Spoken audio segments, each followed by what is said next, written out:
काही दिवसांपूर्वी बांगलादेशमध्ये विद्यार्थी नेता उस्मान हादीची हत्या झाली. त्याच्या हत्येनंतर बांगलादेशमध्ये हिंसाचार उसळला आणि या हिंसाचारात हिंदूंना टार्गेट केलं गेलंय असं दिसतं. मग दीपू चंद्रदास या तरुणाची हत्या केली गेली असेल किंवा हिंदूंच्या घरांना आग लावण्याचे प्रकार असतील, या सगळ्या घटनांमुळे बांगलादेशातील हिंदूंच्या अस्तित्वाचा प्रश्न हा निर्माण झालाय. त्यामुळे आता भारतानं बॉर्डर उघडावी आणि आम्हाला शरण द्यावी अशी मागणी बांगलादेशातले हिंदू हे सध्या करताना दिसत आहेत.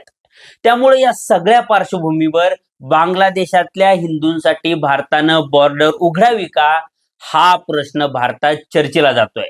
सोबतच बांगलादेशात हिंदूंना का टार्गेट केलं जातंय आणि बांगलादेशात नेमकं काय घडतंय, या सगळ्या प्रश्नांची उत्तर आपण आजच्या व्हिडिओमधून शोधण्याचा प्रयत्न करणार आहेत.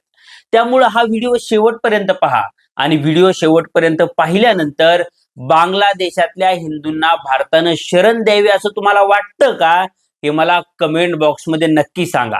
सोबतच तुम्ही जर अजूनपर्यंत लॉजिकल सिद्धांत या आपल्या युट्यूब चॅनलला सबस्क्राईब केलं नसेल तर आधी आपल्या चॅनलला तेवढं सबस्क्राईब करा.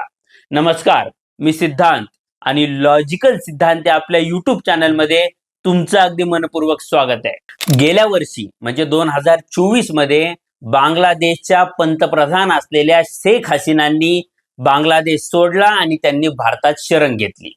त्याला कारण काय ठरलं, तर त्याला कारण ठरलं ते म्हणजे बांगलादेशातलं विद्यार्थी आंदोलन. आरक्षणाच्या मुद्द्यावरून बांगलादेशातले जे विद्यार्थी आहेत ते रस्त्यावर उतरले आणि त्या आंदोलनाने एवढं हिंसक स्वरूप धारण केलं की शेख हसीनांना देश सोडावा लागला आणि भारतात यावं लागलं. हे सगळं आंदोलन अमेरिकेने घडवून आणलं असं सांगितलं जात आहे. आता शेख हसीनांनी देश सोडल्यानंतर सुद्धा बांगलादेशात राजकीय अस्थिरता ही कायम आहे. कारण शेख हसीनांनी देश सोडल्यानंतर मोहम्मद युनूस यांचं अंतरिम सरकार हे अस्तित्वात आलं. आता हे सरकार अस्तित्वात आलं असलं तरीही अमेरिकेच्या पाठिंब्यानं उभा राहिलेलं विद्यार्थी आंदोलन आणि पाकिस्तानच्या पाठिंब्यानं जमाते इस्लामी सारख्या कट्टरतावादी संघटना या ऍक्टिव्ह झाल्यात आणि त्यांच्या ऍक्टिव्ह होण्यामुळं बांगलादेश हा धुमसतच राहिला. गेल्या काही महिन्यांमध्ये हिंसाचार थोडासा कमी झाला होता, पण विद्यार्थी नेता असलेल्या उस्मान हादीच्या हत्येनंतर हा हिंसाचार पुन्हा एकदा भडकलाय. आता बांगलादेशात एका ई रिक्षामध्ये जात असताना उस्मान हादीवर कोणीतरी गोळ्या झाडल्या आणि त्याची हत्या केली. पण या हत्येत भारताचा हात आहे असा आरोप बांगलादेशात व्हायला सुरुवात झाली आणि या आरोपाचं कारण म्हणजे उस्मान हादीचं भारताच्या विरोधात असणं. भारतातली नॉर्थ ईस्टची जी राज्य आहेत म्हणजे उत्तर पूर्वेतली जी राज्य आहे त्यांना एकत्रित करावं, म्हणजे बांगलादेशनं त्यांना बांगलादेशमध्ये घ्यावं आणि ग्रेटर बांगलादेश बनवावं असं स्वप्न हा उस्मान हादी पाहत होता. त्यानं त्याबद्दलचा नकाशा सुद्धा प्रसारित केला होता आणि त्याच्या या भारत विरोधी भूमिकेमुळेच त्याची हत्या करण्यात आली असं जमाते इस्लामी आणि इतर कट्टरतावादी संघटना यांनी सांगायला सुरुवात केली. आता उस्मान हादीच्या हत्येनंतर बांगलादेशात पुन्हा एकदा हिंसाचार उसळलाय आणि या हिंसाचारात हिंदूंना टार्गेट केलं जात आहे. आता तुम्हाला प्रश्न पडला असेल की उस्मान हादीच्या हत्येचा आणि हिंदूंना टार्गेट करण्याचा नेमका काय संबंध आहे, तर बांगलादेशात हिंदूंना नेहमी भारताशी जोडून बघितलं जातं. आता भारतानं उस्मान हादीची हत्या केली हे नरेटिव्ह बांगलादेशात नीटपणे पसरलंय आणि भारताच्या कृतीचा बदला म्हणून हिंदूंना बांगलादेशात टार्गेट केलं जात आहे. आता हे झालं एक कारण, पण हिंदूंना टार्गेट करण्यामागं दुसरं सुद्धा एक कारण आहे. काय आहे ते कारण, तर बांगलादेशात अस्थिरता निर्माण झाल्यानंतर जमाते इस्लामी सारखे कट्टरतावादी गट हे बांगलादेशात ऍक्टिव्ह झाले आणि त्यांच्या हिंदू द्वेषातून हिंदूंना टार्गेट करायला त्यांनी सुरुवात केली. आता या द्वेषातूनच दीपू चंद्रदास या तरुणाची हत्या झाली. त्याला जमावानं नग्न केलं, त्याला बेदम मारहाण केली आणि त्यानंतर त्याला झाडाला लटकून जाळण्यात आलं.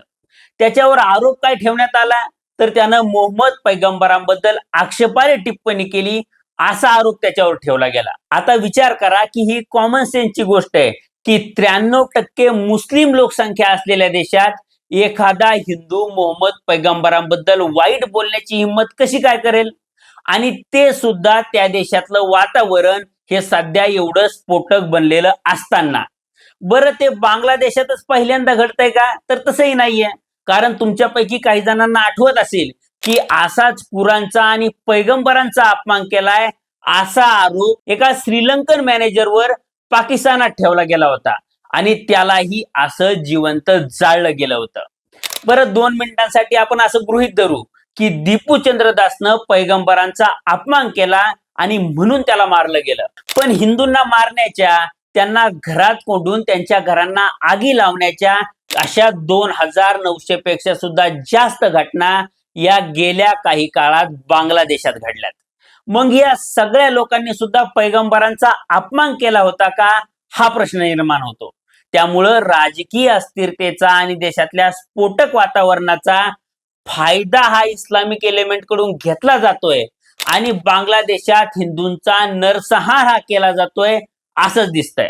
बरं बांगलादेशात या घटना पहिल्यांदाच होत आहेत का? तर तसंही नाहीये. या गोष्टी बांगलादेशात स्वातंत्र्यापासून घडत आल्यात. म्हणजे याची आकडेवारीच मी तुम्हाला सांगतो. म्हणजे 1901 साली आज बांगलादेशात जो भाग आहे त्या भागात हिंदूंची लोकसंख्या ही 33% होती. ही लोकसंख्या 2022 मध्ये 7.95% एवढीच राहिली. म्हणजे आपल्याकडे फक्त 2022 पर्यंतचीच आकडेवारी ही उपलब्ध आहे. पण 2024 ला ज्यावेळी हिंसाचार सुरू झाला त्याची आकडेवारी अजून आपल्याकडे आलेली नाहीये आणि मला खात्री आहे की 2024 पासून ही आकडेवारी अजून कमी झालेली असणार आहे. म्हणजे बांगलादेशात हिंदूंची संख्या कमी झालेली असणार आहे. कारण गेल्या 2 वर्षांपासून हिंदूंवर या ठिकाणी सातत्यानं हल्ले होताना दिसत आहेत. आता या सगळ्या परिस्थितीमुळं बांगलादेशातला हिंदू भारताकडे आशेनं बघतोय. भारतानं बॉर्डर उघडाव्यात आणि आम्हाला भारतात शरण द्यावी अशी त्यांची मागणी आहे. आता यावर भारत सरकार काय निर्णय घेतं ते बघावं लागेल. पण हे सगळं विश्लेषण ऐकल्यानंतर भारतानं बांगलादेशातल्या हिंदूंना शरण द्यावी असं तुम्हाला वाटतं का? हे मला खाली कमेंट बॉक्समध्ये सांगा. व्हिडिओ आवडला असेल तर व्हिडिओला लाईक करा आणि असेच रोखठोक व्हिडिओ पाहण्यासाठी लॉजिकल सिद्धांत आपल्या युट्यूब चॅनलला सबस्क्राईब करायला विसरू नका. धन्यवाद.